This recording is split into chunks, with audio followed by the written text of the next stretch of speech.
My name is Michaela, and I am a part of Natural Resource Ecology SOE 300 at Washington State University, and I'm going to give my report on Kamiak Butte. Kamiak Butte is a hill surrounded by farmlands that was created under very specific circumstances that allow it to take on the different microclimates of the north and south aspects. It is part of a mountain range that has since been mostly buried by a unique series of events that has allowed it to become what it is today. After looking at the different components that play into this ecosystem, it is easy to see why the region has become a popular spot to visit in the Palouse. About 100 to 50 million years ago, the entire region was covered in sedimentary quartz sand, and above that a shallow sea. This sand was compressed and heated to form sandstone, but it continued to be under pressure and heated for a long period of time. Being under these conditions for so long, the sandstone eventually became quartzite. Then came the Columbia River flood basalts, about 15 to 7 million years ago. These were caused by magma rising to the surface from a hot spot that is the modern-day Yellowstone volcano, but at the time was along the Washington-Oregon-Idaho border. The volcano erupted many times over the span of 10 million years, filling the land with basalt. Kamiak Butte was one of the very few regions not completely covered in basalt. This is due to its elevation on top of the mountain, so it remained untouched. The basalt eventually was covered by various land materials over time and became buried. The basalt in Kamiak then became re-exposed from a lake in Montana state. Glacial Lake Missoula is a lake formed by a glacier damming up the Clark River. From 1.6 million years ago until 10,000 years ago, the land was experiencing an ice age, where glaciers covered the northern portions of the Pacific Northwest. This included the glacier that formed Lake Missoula, and it has been slowly melting ever since.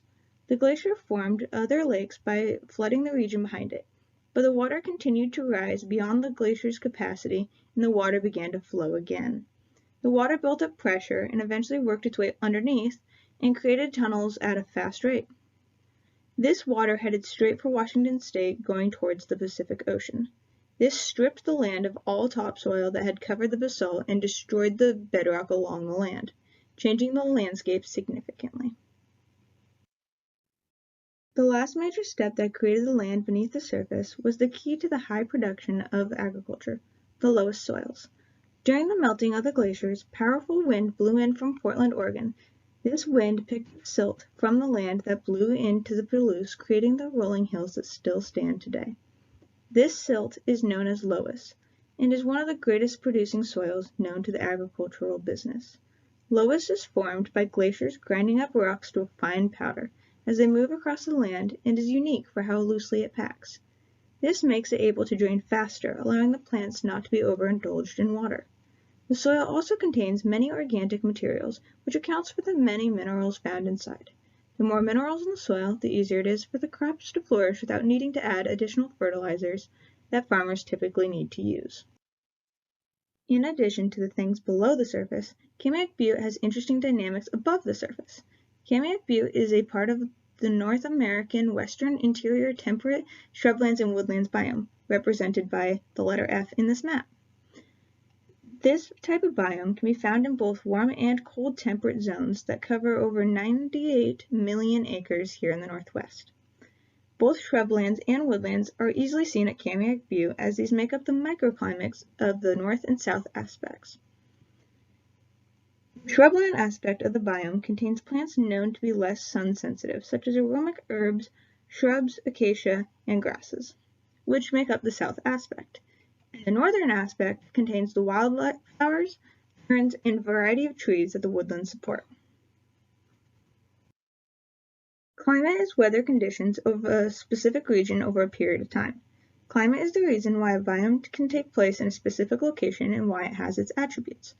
It is created based on macroclimate, topography, ocean atmosphere, air masses, and wind shadow effect.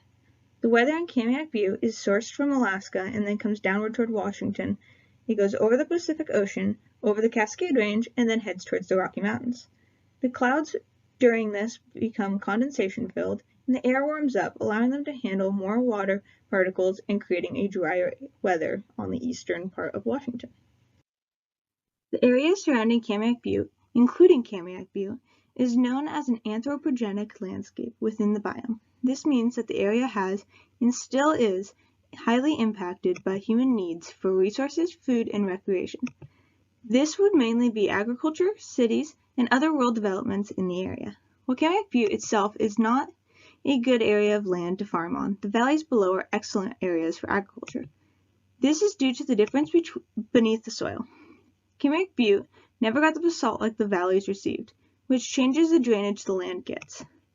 The water goes from the soil into the lower layers until it reaches the groundwater level. Without water, a plant cannot absorb nitrogen from the soil, which is needed to photosynthesize. Basalt has a higher number of pores in the comparison to quartzite, allowing it to take in more water from the soil. This is referred to as an aquifer. This makes it much more ideal for growing wheat. The basalt aquifer near the surface is unique, found mainly in the Pacific Northwest and Hawaii as shown on the map in red. Since quartzite does not allow much water to flow through it, the water will build up in the soil and hinder the plant's roots' ability to obtain air. Thus, Kamiak Butte mainly only has tree growth. Trees can grow their roots deeper and spread further out, thus making them still able to absorb enough water and nutrients to survive. Other than farming in the region, Kamiak Butte is mainly used for recreation. People use it for hiking, camping, and bird watching. And it was named a county park so that way the land and the wildlife inside are protected and not as hindered by human interactions. There are over 130 species of birds, 30 species of mammals, and 170 different types of plants that can be found throughout the 298-acre park. The interaction between animals is a valuable part of the environment. This includes the smallest of animals living within Kamiak Butte.